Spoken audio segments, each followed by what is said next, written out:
Hi hello అండి. నేను మీ ఆమెని. మీ అందరికైతే ఉగాది శుభాకాంక్షలు. మేమైతే ఉగాది పండుగ రోజున కోటిలింగాల దర్శనం అయితే చేసుకోవాలని వెళ్ళాము. అయితే ఇది ఎక్కడ అంటే నర్సరావుపేట టు గుంటూరు మధ్యలో అండి. మనకి పెట్రోల్ బంక్ నుంచి లోపలిగా ఉంటుంది. నుదురుపాడు నుంచి కొంచెం లోపలికి వేమావరం అని అలా టెంపుల్ కనిపిస్తూ ఉంటుంది. మనకు చూడండి శివయ్య నందీశ్వరుడు అయితే బయటికే కనిపిస్తున్నారు. ఇదంతా ఈ వీడియో అయితే ఫుల్గా చూడండి, మీకైతే మ్యాటర్ అయితే అర్థమవుతుంది. ఈయన మహాకాళేశ్వరుడు, అమ్మవారు కూడా మహాకాళి.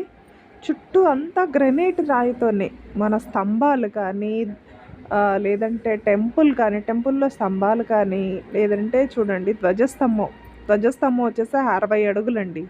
నందీశ్వరుడు వచ్చేసరికి 50 ఫీట్స్ 50 అడుగులు. శివలింగం కనిపిస్తుంది కదా, శివలింగం వచ్చేసరికి 101 అడుగులు.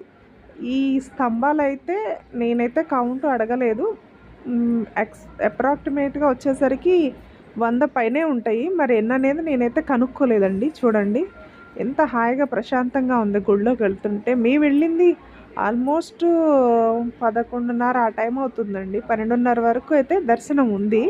దాని తర్వాత అక్కడ చెప్పింది అంటే పూజారు లేరు, నిర్వహణాధికారులు. ఇంకా టెంపుల్ అయితే జరుగుతుంది, కన్స్ట్రక్షన్లోనే ఉంది. మన చేతులతో అభిషేకం చేసుకోవడానికి పక్కన ఒక 5 లింగమూర్తులను పెట్టారు. అక్కడైతే అభిషేకం చేసుకున్నాక బండి ఉంటే లేదంటే కాలినడకన ప్రదక్షిణం చేయమన్నారు.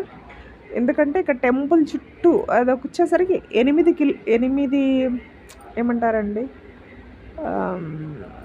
8 ఎకరాల్లో 8 ఎకరాల్లో ఉంది. అయితే చూడండి ఇది పానవట్టం ఆకారంలో కోటి లింగాలు ప్లస్ పెద్ద 101 మూర్తులు శివలింగం. ఇలా ప్రదక్షిణం చేసేటప్పుడు అక్కడ మూలన లెఫ్ట్ సైడ్ మూలకు వచ్చేసరికి అటువైపు శ్రీచక్రాలు ఉన్నాయి. ఒక్క శ్రీచక్రం ఉన్న శక్తిపీఠ అంత పవర్ఫుల్. అయితే ఈ శక్తిపీఠాలు చూడండి. ఈ గుడి ఎందుకు ఓపెన్ చేశారు అంటే మంచి ముహూర్తం ఉంది, దీనికి మించిన ముహూర్తం ఇంకొకటి లేదు అని టెంపుల్ ఓపెన్ అవ్వకపోయినా సరే ఈ దర్శనానికి అయితే ఇంకా కంప్లీట్ అవ్వకపోయినా అలా చేశారు. ఇవి వచ్చేసరికి పాలరాతితో అండి శివలింగాలు.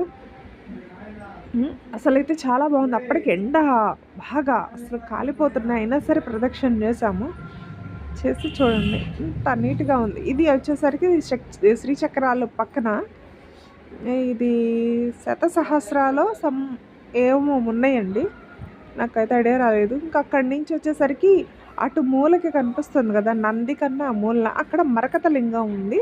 అభిషేకం చేసుకోవచ్చండమ్మా అని అక్కడ నిర్వహణాధికారులు చెప్పారండి. అక్కడ ఉండి సంరక్షిస్తున్నారు. అక్కడైతే మేము అందరం వెళ్ళి అభిషేకం చేసుకున్నాము. మన చేతులతో మన మరకత లింగం చూడండి ఎంత గ్రీన్గా ఎంత మెరుస్తుందో. ఉగాది రోజున మనం వెళ్ళే అభిషేకం నాకైతే ఆల్మోస్ట్ వెళ్ళిన దగ్గరంతా అభిషేకాలు మనం చేసుకునేలాగే అలాగైతేనే వెళ్తున్నాం. పోయినసారి కూడా అంతే. ఇక నందీశ్వరుడు అయితే అసలు లుక్ చూడండి ఎంత బాగుందంటే అంత బాగుంది. నున్నగా అదొక టైప్లో మెరుస్తుంది అనమాట. చూస్తుంటే అలా దగ్గరికి వెళ్ళి చూస్తుంటే అసలైతే ఇంకా అలాగ చూస్తూ ఉండొచ్చు అనమాట.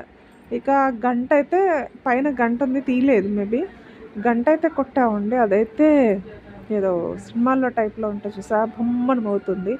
ఇక ఇక్కడ లోపలికి వచ్చి కొంచెంసేపు రెస్ట్ తీసుకున్నాం, ఎండ ఇక తట్టుకోలేకుండా ఉన్నామని. ఇక్కడైతే చల్లగా చుట్టూ గాళ్ళు పొలాల నుంచి వచ్చే బాగున్నాయి. Please subscribe. మంచి ఇన్ఫర్మేషన్ కనిపిస్తే ప్లీజ్ లైక్ మాత్రం చేయండి, మర్చిపోవద్దు.